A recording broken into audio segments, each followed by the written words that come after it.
ओम उमा महेश्वराय नमः। आप सभी का हमारे YouTube चैनल पर हार्दिक स्वागत है। आज सुने सावन मास में सुनी जाने वाली नाग पंचमी की पौराणिक कथा।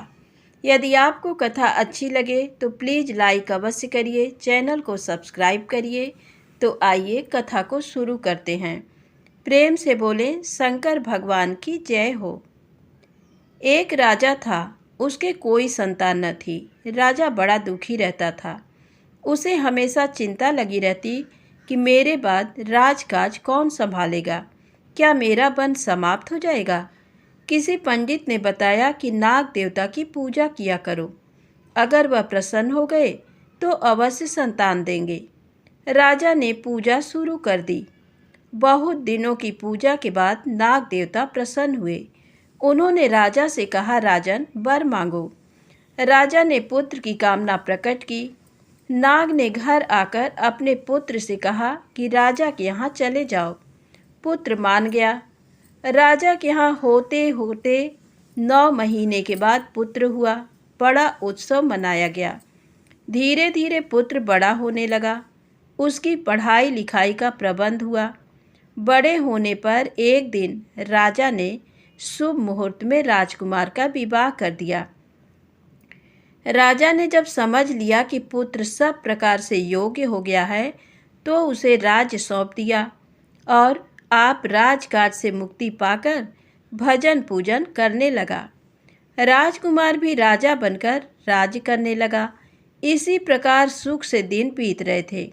राजकुमार अपनी रानी के साथ बड़े प्रेम और हास विलास के साथ रह रहा था। एक दिन नागिन ने मन में सोचा कि पुत्र को गए बहुत दिन हो गए हैं, अब तो उसे लौट आना चाहिए। सो एक रात को उसने अपने पुत्र को सपनाया। नागिन बोली, बेटा राजा के यहाँ रहते तुम्हें बहुत दिन हो गए, क्या तुमको अपनी माँ की याद नहीं आती? अब घर लौटाओ, बहुत हो गया, छोड़ो राजा का घर। राजकुमार बोला, माँ तुम कहती तो ठीक हो, पर पिताजी ने तो मुझे राजा को दे डाला। अब इस जन्म में मैं तुम्हारे पास कैसे आ सकता हूँ? पर माँ का दिल न माना। वह जिद पकड़े रही कि मैं तुम्हारे बिना नहीं रह सकती। अंत में वह कहती गई कि तुम्हें मेरे पास आना ही पड़ेगा। राजकुमार समझ गया कि अब मेरी माँ कोई न कोई तरकीब करेगी। अतः उसने अपनी रानी से कह दिया कि चाहे कोई 1000 सिर का भी क्यों न आए, तुम उससे मत मिलना। रानी उस वक्त तो मान गई। एक दिन दोपहर को नागिन चूड़ी बेचने वाली का बेश धरकर आई। चूड़ियों का टोकरा सिर पर रखकर महल के दरवाजे पर पहुंची और चूड़ियाँ लो की गुहार लगाने लगी। रानी ने उसे भीतर बुला लिया। चूड़ियारिन चूड़ियाँ पहनाने के बदले तरह तरह की बातें करने लगी। बातों ही बातों में वह बोली, जान पड़ता है तुम्हें राजा प्यार नहीं करता। रानी बोली, नहीं तो कौन कहता है, राजा तो मुझे बहुत प्यार करते हैं। चूड़ियारिन बोली, कहाँ, अगर प्यार करते तो अपनी ही थाली में तुम्हें न खिलाते। रानी बोली, ये कौन सी बड़ी बात है, आज ही लो। चूड़ियारिन चली गई। रात को राजा आए तो रानी बोली, मैं तुम्हारे साथ एक ही थाली में भोजन करूंगी। राजा को ये सुनकर कुछ शक हुआ। बोला, हाँ हाँ, आओ शौक से खाओ। दोनों खाने लगे। राजा बड़ी होशियारी से केवल रोटी सूखी तरकारियों से खा रहा था। खाने के बाद राजा ने पूछा, कोई आया तो नहीं था? रानी झूठ बोल गई। दूसरे दिन चूड़ियारिन फिर आई। आते ही उसने पूछा, क्यों खिलाया तुम्हें अपने साथ? रानी अभिमान से बोली, हाँ हाँ, कल हमने एक ही थाली में साथ साथ भोजन किया। चूड़ियारिन ने मुंह बिचका कर कहा, मैं तो तब मानूं जब तुम दोनों एक ही थाली में खीर खाओ। रानी बोली, अच्छी बात है। जब राजा आया तो रानी ने उतावली में कहा, मैं तो तुम्हारी थाली में खीर खाऊंगी। राजा बड़े चक्कर में पड़ गया, अब क्या करे? कुछ सोच कर बोला, अच्छा जाओ खीर ले आओ। खीर आई। राजा ने बड़ी होशियारी से बीच में एक लकीर खींच दी। थाली के नीचे गुटका लगाकर अपनी ओर झुका ली। दोनों ने खीर खाई। राजा को कुछ शक हो गया। उसने पूछा, रानी, आजकल तुम्हें ये क्या उल्टी सीधी बातें सूझा करती हैं? क्या कोई तुमसे कुछ कहता है? रानी बोली, नहीं तो मेरी ही इच्छा थी।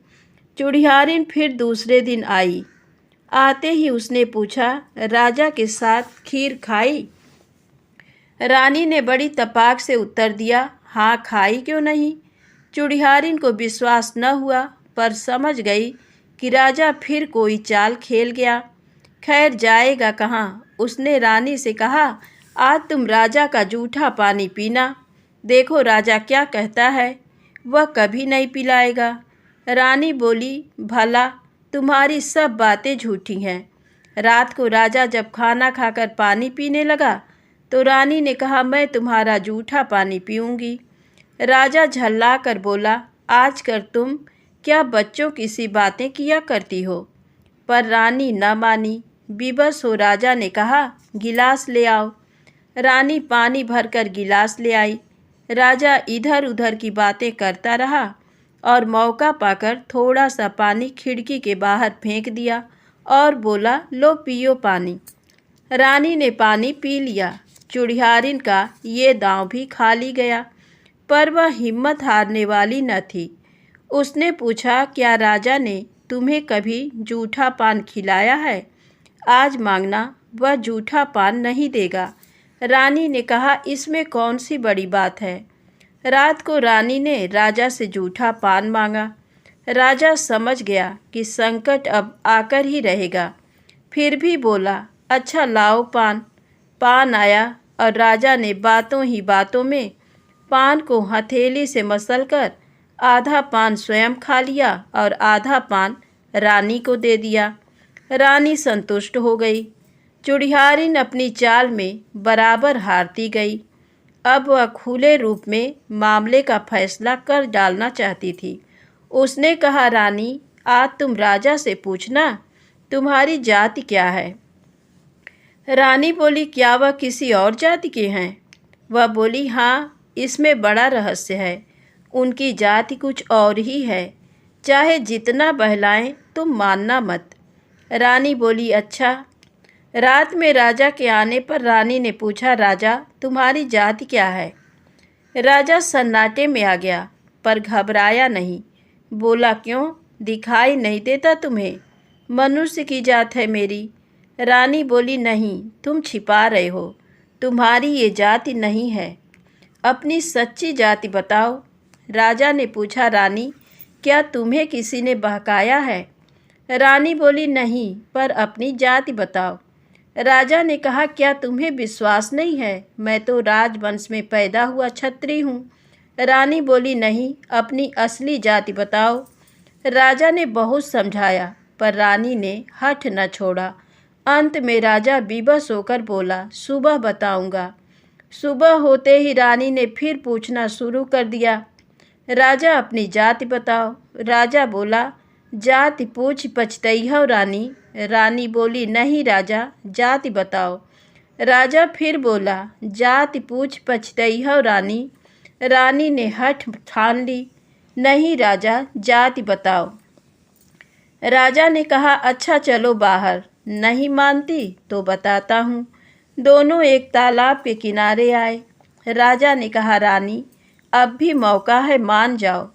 पर रानी ने मन में शंका का भूत बैठ गया था। तिरिया हट तो जग जाहिर है। रानी पागलों की भांति दोहराती जाती, नहीं राजा, जाति बताओ। राजा पानी में उतरा और घुटने घुटने पानी में गया। रानी से बोला, रानी, जिद छोड़ दो, जाति मत पूछो, नहीं तो पछताओगी। रानी ने कहा, नहीं राजा, जाति बताओ। राजा आगे बढ़ा। अब पानी उसकी कमर तक था। राजा कातर होकर बोला, रानी, अब भी मान जाओ, जाति पूछ पछतई हो रानी। रानी बोली, नहीं राजा, जाति बताओ। राजा पानी में आगे बढ़ा। अब पानी छाती तक था। राजा की आंखों में आंसू छलछला आए। रानी, मान जाओ, जाति ना पूछो। रानी ने हट की, नहीं राजा जाति बताओ। पानी गले तक पहुंच गया। राजा बोला, अब भी कुछ नहीं बिगड़ा है, अब भी मान जाओ। रानी कहती रही, नहीं राजा जाति बताओ। राजा अब नाक तक पानी में चला गया। रानी, क्यों जान लेने पर उतारू हो, मेरे बाद रोओगी, अब भी मान जाओ। रानी नहीं मानी, नहीं राजा जाति बताओ। राजा डुबकी मार गया और दूसरे ही क्षण उसी जगह पानी में फन काढ़े काला नाग तैरने लगा। उसे देखकर रानी अचेत हो गई। जब होश आया तो सिर धुन धुन कर विलाप करने लगी। पर अब क्या हो सकता था? राजा को पता लगा तो वह और भी दुखी हुए। पंडितों ने कहा कि नदी पार सांप की बांबियां हैं, उन्हीं की सेवा करो। रानी ने मन लगाकर दूध और पानी से उनकी सेवा की। नाग देवता प्रसन्न हुए। नागिन बोली, बोलो बेटी, क्या चाहिए? रानी ने हाथ जोड़ प्रार्थना की, मेरा सुहाग दे दो। नागिन बोली, जा, तुझे तेरा सुहाग मिल जाएगा। मैंने तुझे छला और तूने मुझे छला। इतना कहकर नागिन ने अपना पुत्र रानी को लौटा दिया। राजा रानी फिर सुख से रहने लगे। हे नाग देवता, जैसे उनके दिन बहुरे वैसे सबके बहुरे। प्रेम से बोले, नाग देवता की जय हो, शंकर भगवान की जय हो। दोस्तों, यदि आपको कहानी थोड़ी भी पसंद आए तो प्लीज़ मेरे चैनल को अपना प्यार, अपना सहयोग अवश्य दें। जय माता दी, जय भोलेनाथ।